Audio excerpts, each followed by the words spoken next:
अहाँ छी जन्म जन्म के मीत हमर, दिल में बसल प्रीत हमर। तोहर नेहक रंग में रंगायल ई मन, अहाँ बिना सूना लागे जीवन।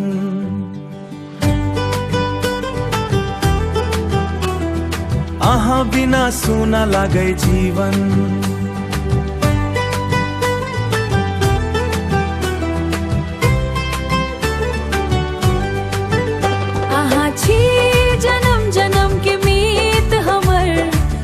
सास में बसल गीत हमर, राती के सपना दिनक अरमान, तोहर नाम धड़के मोर परान। जखन पहिल बेर तोरा देख लहू सजनी, मोन कहलक ई छे हमर जिंदगी।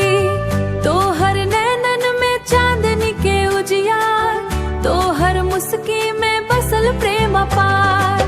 तोहर बोली मिस्री सन खुली जाए, सुनिते मनवा हर सायत जाए। तोहर संग हर मौसम मधुमास, तोहर बिना सब लागे उदास। अहाँ छी जन्म जन्म के मीत हमर, दिल में बसल प्रीत हमर। तोहर नेहक रंग में रंगायल ई मन, अहाँ बिना सूना लागे जीवन। तोहर हाथ धरी के चलब हर डगर, धूप हो कि छाँव रहब संगे अगर।